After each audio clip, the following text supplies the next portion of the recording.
et à tous. Dans cette vidéo, je souhaite me présenter pour vous expliquer d'une part mes motivations à être élue à la prochaine commission recherche de l'Université de Versailles-Saint-Quentin et d'autre part pour détailler la nouvelle approche que les listes Construire notre avenir ensemble vous proposent au sein de notre établissement qui repose sur le concept de créativité organisationnelle. Je suis Bérangère Chostak, professeure des universités en sciences de gestion et du management. Je suis agrégée du supérieur depuis 2017. Je suis actuellement directrice du laboratoire de recherche en management de l'UVSQ, le Laricois, et je suis rattachée à l'ISM-IAE depuis 2021, où je suis élue au conseil de composantes. J'ai commencé ma carrière en tant que maître de conférence à l'Université Lyon 2 au sein de la faculté des sciences économiques et de gestion, où j'ai occupé la fonction de vice-doyenne en charge des licences, mais aussi de responsable de Master 1, Master 2 et de mention de Master.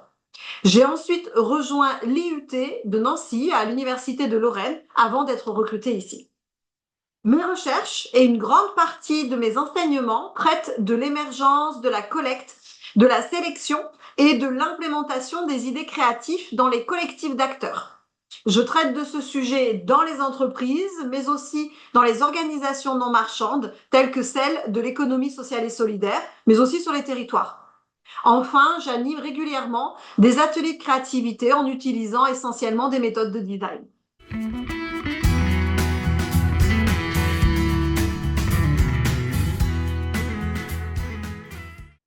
Avec ses 1000 chercheurs répartis dans 37 structures de recherche, notre université, oui, témoigne clairement de réelles capacités créatives.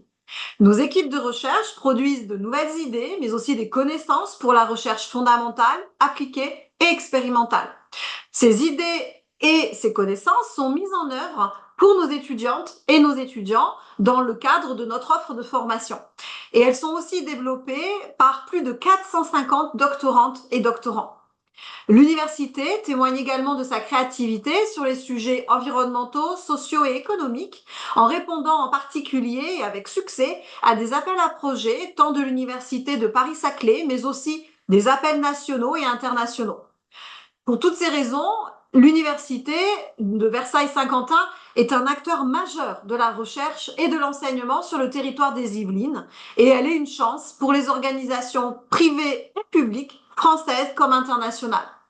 Cependant, nous pourrions aller encore plus loin si nous développions davantage certaines de nos forces, comme notre pluridisciplinarité, notre taille humaine, mais aussi l'engagement de tous nos collègues, des collègues qui sont attachés à leur travail et à notre université.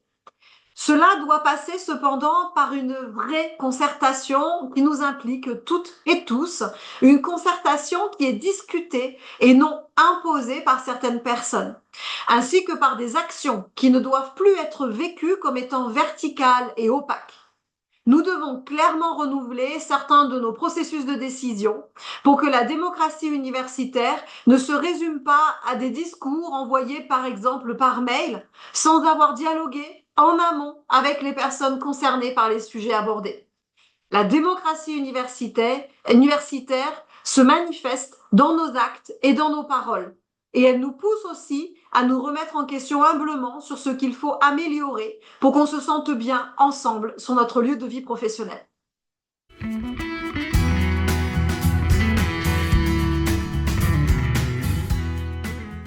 Depuis le début de notre engagement dans les listes Construire notre avenir ensemble, les 71 colistières et colistiers et les très nombreux collègues ayant exprimé leur soutien à notre démarche ont expérimenté concrètement certains dispositifs organisationnels qui sont propices au développement de nos capacités créatives afin de renouveler la gouvernance de l'Université de Versailles-Saint-Quentin.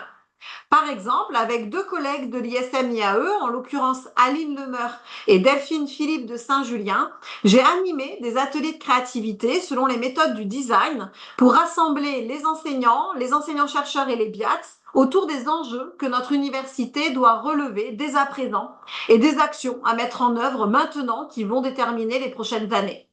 Ce travail d'intelligence collective a montré aux participantes et aux participants comment on pouvait travailler ensemble efficacement en considérant les personnes en tant que telles, et non uniquement en fonction de leur statut, leur discipline, leur unité de recherche, leur service ou leurs composantes. Car la parole de chacune et de chacun compte vraiment. Ce genre d'atelier permet par ailleurs de se rencontrer pour mieux se comprendre et imaginer comment réussir notre mission de service public, toutes et tous ensemble. Ces ateliers de créativité favorisent enfin l'écoute mutuelle et une gouvernance qui se doit être la plus respectueuse possible de nos spécificités locales. Ce dispositif est simple à mettre en œuvre, il est peu coûteux et rapidement efficace. L'expérimentation de ce dispositif pendant l'élaboration de notre programme nous a convaincus de l'intérêt de généraliser ces ateliers de créativité collective.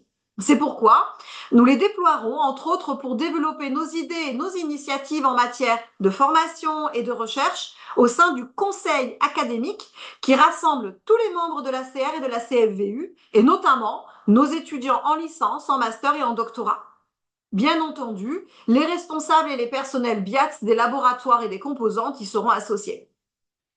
Car oui, vous l'aurez compris, nous sommes profondément convaincus qu'il n'y a que ensemble, et vraiment ensemble, que l'on peut aller plus loin et porter plus haut et plus fort notre ambition au sein de Paris-Saclay. Je vous remercie pour votre écoute et je vous remercie aussi par avance pour votre confiance dans nos listes en votant sans hésiter pour nous du 12 au 14 novembre prochain. À très bientôt.